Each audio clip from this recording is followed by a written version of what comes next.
모두의 따뜻한 모따TV. 안녕하세요. 모따TV 모따책방 아따입니다. 오늘 소개해드릴 책은 다음 천만장자는 어디에서 나올까입니다. 폴 제인 필저는 미국인들의 비만과 나쁜 건강에 대한 원인과 그 진실을 밝히고 왜 갈수록 물질적인 재화 대신에 질적, 내적 개선을 추구하는지를 밝히는 데 역점을 두고 있습니다. 그는 또 그 과정에서 엄청난 사업적 기회를 제시하고 이 책은 해당 기업이 필독할 추천서로 자리 잡았는데요. 목차를 보시면 소스만 아는 웰리스를 지키는 비밀, 약이 되고 음식이 되는 약이 음식이 되고 음식이 약이 되어야 한다. 웰리스 산업을 주도하는 베이비붐 세대, 양적, 질적으로 계속 확대되는 웰리스 수요, 유통이 대세다. 이 시대의 트렌드가 되어가는 웰리스 사업, 21세기 화두는 경제와 건강입니다.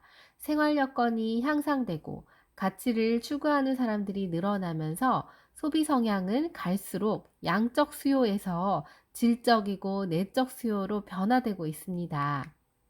1장 소스만 아는 웰리스를 지키는 비밀에 대해서 보시면 저자는 음식과 식이요법에 관심을 갖고 연구를 거듭한 결과 건강 이상과 비만의 가장 큰 이유는 의학적인 것보다 경제적인 이유와 더 관련 깊다는 사실을 알아냈습니다. 체중과 외모, 건강 이상과 체중 과다의 책임은 주로 경제에 있다고 합니다. 사람들이 가장 귀중한 자산인 웰리스, 웰빙으로 복지, 안녕, 행복, 번영을 지켜줄 해결책과 정보, 동기 부족으로 비만과 과체중으로 고통받고 있고, 이는 미국에서 가진 자와 못 가진 자로 나뉘는 건강을 성공적으로 관리하는 사람과 그렇지 못한 사람으로 나뉘는 건강 지상주의 국가가 되었음을 의미합니다. 현대의학은 너무 오랫동안 삶의 질에 무관심했고 단순히 삶을 연장시키는 데에만 관심을 기울여 왔습니다. 2장 약이 음식이 되고 음식이 약이 되어야 한다. 어떤 것이든 자연에 가까운 게 좋고 먹는 양이 음식이고 음식이 약이 될 수 있어야 합니다. 건강을 증진시키는 것은 마치 산에 오르는 것과 같은데 인체는 세월이 가고 나이를 먹기 때문에 망가지는 게 아니라 관리하지 않기 때문에 망가지는 것입니다. 웰리스 사업을 주도하는 베이비붐 세대인데요. 이 책의 저자는 집필한 목적이 두 가지입니다. 음식과 의료 산업의 사악한 행위를 세상에 밝히는 것이고 또 하나는 사람들이 건강을 위해 노력이나 의약품을 선택하는 과정에서 올바른 선택을 하도록 가르치는 것이라 합니다. 오늘날 미국 경제의 약 7분의 1에 해당하는 1조 4천억 달러가 건강용품 산업과 관련이 있는데 건강이 아닌 질병 산업, 건강 이상 질병, 약하고 불완전한 몸 상태, 특별한 질환과 관련이 있기 때문입니다. 이 엄청난 규모의 질병 산업은 수동적이고 반응적입니다. 누구도 이 사업의 진정한 고객이 되기를 바라지 않습니다. 웰리스 산업은 질병 치료가 아닌 예방에 중점을 두고 고객은 건강하고자, 다시 말해 질병 산업의 고객이 되는 것을 피하고 자발적인 고객이 됩니다. 오늘날 초기 단계에 있는 웰니스 산업은 비타민이나 영양식품, 미용적 성형수술, 자발적 시력수술, 미용적 피부관리, 유전공학, 미용적 보정적 치아관리, 헬스클럽, 헬스 운동기구, 모발촉진제나 비아그라 같은 자발적인 약물 섭취, 건강보조식품, 건강식품 레스토랑, 체중 감량제 등이 있습니다. 이는 미국 자동차 산업의 절반 정도에 해당하지만 향후 10년을 생각하면 빙산의 일각에 불과합니다. 베이비붐 세대와 관련해 가장 중요한 사실은 여전히 젊은 층 시장을 주도하고 이는 나이와 상관없이 새로운 라이프 스타일을 창출하고 있기 때문입니다. 베이비붐 세대의 향후 10년 내 웰리스 관련 소비는 계속 늘어날 것이고 이후 X세대인 1965년에서 1979년 태어난 세대가 중년층에 접어들면서 건강과 노화에 대해 베이비붐 세대가 만든 예방적 접근법을 하나의 표준화된 의료 과정으로 받아들일 것입니다. 기술 진보를 통해서 비타민이나 영양소를 유전적인 중재자로 대체하게 될 것이고, 미래는 질병과 인체 상태를 예견하는 정보를 이용할 경우에 이에 근거한 비타민이나 영양소를 적절하게 제공할 수 있습니다. 4장 양적, 질적으로 계속 확대되는 웰니스 수요를 보겠습니다. 웰니스 제품과 서비스에 대한 베이비붐 세대의 수요를 결정하는 것은 두 가지입니다. 하나는 광범위하게 등장하는 새로운 대체 의약품이고, 또 하나는 체제가 바뀌는 건강보험으로 그동안의 질병 위주의 건강보험이 체중 감소나 영양적 조언, 비타민이나 무기질 섭취, 금연이나 웰니스 관련 치료, 예방 차원적인 치료에 초점이 돼서 돈을 지불하는 사람들로 인해 새로운 건강 위주의 체제로 바뀌게 된다는 것입니다. 그동안 소비에서 보여주듯이 양적 수요가 충족되면 그 자리는 질적 수요가 치고 들어옵니다. 음식이나 옷, 텔레비전 등이 필요해서 그것을 사게 되고, 그렇게 되면 더 좋은 음식, 더 좋은 옷, 더 좋은 텔레비전을 원하게 됩니다. 질 좋은 제품에 대한 소비자들의 지속적인 욕구는 시장에서 긍정적인 효과를 유발합니다. 이는 단순히 제품 가격을 낮추기보다는 제품의 질을 향상시킵니다. 낮은 가격보다 질을 선택하는 소비 성향이 이미 보편적인 현상으로 자리 잡았고, 소비자들은 대개 물질적인 제품보다 오락이나 서비스 분야에 소비를 하면서 시간을 소비하는 경험을 구매합니다. 제품과 서비스의 효과를 만족한 웰니스 고객은 자기 인생의 모든 순간의 모든 면을 개선해줄 잠재력 있는 제품이나 서비스를 소비하는 인생을 살아가게 됩니다. 따라서 계속 끊임없이 성장할 수밖에 없습니다. 5장 유통이 대세다. 오늘날 가장 커다란 기회는 경제의 유통 분야입니다. 1960년대는 생산 비용을 낮춰서 엄청난 돈을 벌 수 있었는데 30년간 유통 비용이 증가한 이유는 제품을 만드는 좋은 방법보다는 제품을 유통하는 데에서 돈을 벌었습니다. 예를 들어 월마트는 샘 월튼이라는 사람이 세웠는데요. 유통회사를 세우고 세계에서 가장 큰 부자가 되었습니다. 전 세계 항공 노선을 설립한 1970년대 억만장자가 된 페더럴 익스프레스의 프레드 스미스는 사람보다 제품을 유통시키는 시스템을 만들었습니다. 인터넷 유통 도구로 활용한 인터넷 억만장자 일렉트로닉스 데이터 시스템의 로스페로는 다른 회사의 하드웨어와 소프트웨어를 유통시키기보다는 보다 나은 방법을 발견해서 1980년 억만장자가 되었습니다. 유통기의 성격은 시간이 흐르면서 계속 바뀌는데 최근 형성된 유통 형태는 두 개의 과정으로 이루어집니다. 첫 번째 과정은 소비자들의 삶을 개선해주는 제품이나 서비스에 관해 교육을 시키는 홍보의 성격을 띱니다. 두 번째 과정은 소비자들에게 물질적으로 제품이나 서비스를 유통시킵니다. 샘 얼튼, 프레드 스미스, 20세기 억만장자 대부분이 제품을 유통해서 싸고 더 나은 방법을 찾아서 부를 축적했습니다.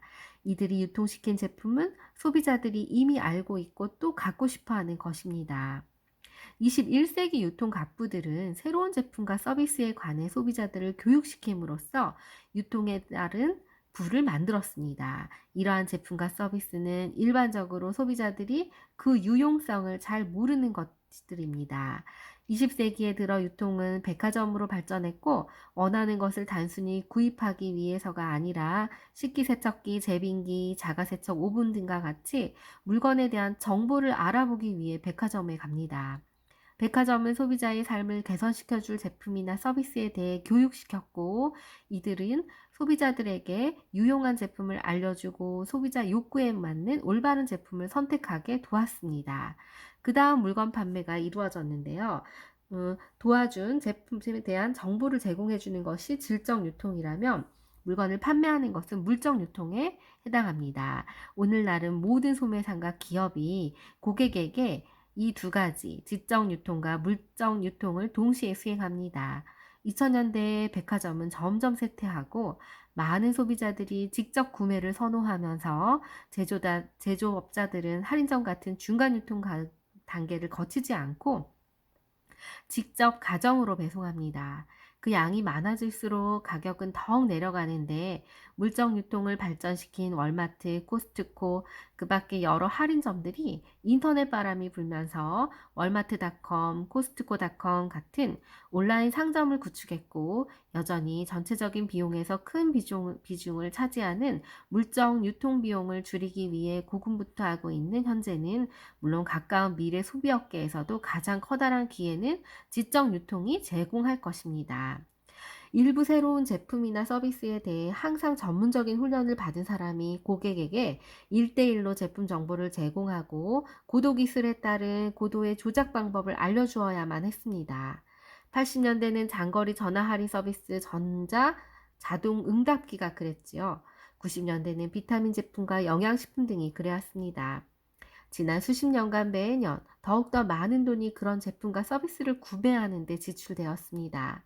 같은 맥락에서 고도 기술과 고도 조작 방법 결합은 직접 판매 회사들이 성장하는 이유의 상당 부분 설명해 줍니다. 새로운 기술 영역은 더욱 그런데요. 1980년도 아메이, 아이비오들은 아메이에서 소유의 서비스를 통해서 가장 성공적인 비타민과 영양식품을 직접 판매를 통해 시작했고, 아무 때나 영양 제품을 살 수 있을 만큼 일반화될 때까지는 오로지 직접 판매를 통해서만 구입이 가능했습니다. 직접 판매 회사와 품목 파괴 업체의 성장과 더불어 매년 보다 효율성이 뛰어난 제품은 계속 늘고, 새롭게 등장하는 첨단 제품을 비롯한 건강 제품, 영양 제품 등 소비자가 아직 그 존재마저 알지 못하는 신제품과 서비스가 수십 가지는 됩니다. 이런 제품이나 서비스와 관련해서 고객을 가르치는 것과 지적 유통은 현재, 물론 가까운 미래에 가장 커다란 사업적인 기회가 될 것입니다. 오늘날 엄청난 부는 제품을 제조하는 좋은 방법을 찾는 것보다 그것을 유통시키는 좋은 방법을 발견한 사람들에 의해 만들어집니다. 그 유통 개척자들이 어떻게 그러한 목표를 성취할 수 있었을까요? 인터넷 구축으로 인한 실시간 의사 교환에 따른 경제적인 이익과 일상생활의 편익이 모든 이에게 가능해졌습니다. 그 결과 버스를 기다리는 것에서 식료품 쇼핑에 이르기까지 버스 정류장은 전산화 시스템이 가동되어 손님이 있을 때만 정차하고, 쇼핑은 개개인의 식료품 저장실이 쇼핑몰과 연결되어 있어 물건을 사러 갈 때는 이미 제품이 포장되어 있거나 아니면 집으로 자동 배달이 됩니다. 이를 예측한 월스트리트는 발빠르게 대응해서 거대 기업이 뛰어난 기술의 도구 제조자입니다. 소비자가 원하는 식품, 주택, 의류, 선박, 의료, 교육, 정보, 기타 어떤 것도 생산하지 않는 대신에 그들은 다른 기업이 소비자가 궁극적으로 원하는 제품을 더욱 효율적으로 생산하도록 도와줍니다. 미국 주식시장의 상위 10개 회사 중에 5대 기업은 시스코, 마이크로소프트, 인텔, 오라클, 보다폰이 포함되어 있는데, 이들 기업은 20년 전에는 존재하지 않았지만 그들의 결합은 넷 가치가 1조 달러를 넘는데요. 수많은 기술 관련 회사는 도구 제조자입니다. 그들은 소비자가 원하는 최종재는 생산하지 않고 대신에 다른 회사들을 도와서 최종 재생산 비용을 낮추고 소비자들에게 보다 나은 서비스를 제공할 수 있도록 해줍니다. 그러나 실질적으로 최종재와 서비스를 생산하는 유통시키는 회사들이 최종적인 결정권을 갖고 있습니다. 특히 그들은 도구 제조자들의 가장 큰 고객입니다. 시간은 기본입니다. 시간을 관리하지 못하면 그 무엇도 관리할 수 없다. 피터 드러커의 말인데요. 좋은 결과를 얻으려면 시간을 통제할 수 있어야 합니다. 시간 경영이란 나 자신을 잘 경영해서 주어진 시간 내에 목표를 달성하는 것을 말합니다. 현대의 비만, 건강이 좋지 않은 상태에서 인구는 늘어나고 있고, 산업화 논리에 따른 주위 환경은 건강을 더욱 악화시키고 있습니다. 따라서 웰니스 산업에서도 자신의 제품을 팔고 사는 기업이나 개인은 시장에서 경제적인 이득을 얻고 싶어 합니다. 그 과정에서 이들이 자신이 팔고 사려는 제품이나 서비스보다 훨씬 중요한 메시지를 전달하게 됩니다. 그들은 개인적으로 각각 제품의 특징을 자세히 알려줌으로써 우리 대부분을 괴롭히는 비만이나 나쁜 건강에 대해 가르쳐 주는 것입니다. 어떤 신제품을 접할 때 소비자는 제품 사용 전에 신뢰할 만한 근거를 찾습니다. 때로는 확고한 결정을 내리기 위해 제품과 그 혜택을 직접 경험해 보기도 합니다. 처음에는 긍정적이지 않는데요. 그래도 웰니스 메시지가 전달될 때마다 긍정적인 결정을 내리는 쪽으로 한 발 더 다가서게 됩니다. 일단 제품을 사용하고 긍정적인 경험을 하게 되면 웰니스 제품이나 제품 서비스를 더 많이 이용하거나 아예 열성적인 소비자가 됩니다. 이상 시청해 주셔서 감사합니다.